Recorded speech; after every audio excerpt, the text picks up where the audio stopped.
Од понеделник стартува неделата на болни и изнемоштени лица, информираат денеска од ОИК во Штип.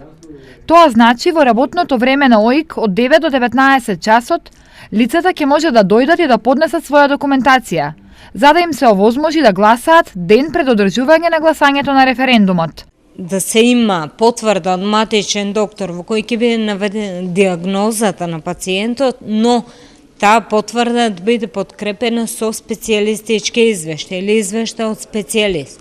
Тоа е прва работа. Втора, Центарот за социјални работи дава било да е нега на болен, било мобилност или зимање туѓа нега, значи тие знаат.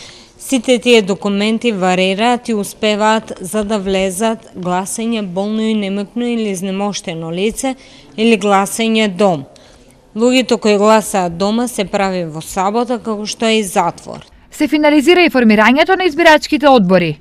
Тие лица кои што ние ги издвоивме во табела минатата недела, пред 2-3 дена истите беа добиени од ДЕК со измени, така да добивме соодветни измени и сето тоа го формираме во решение, ќе бидат повикани за да се потпишат и да земат решение.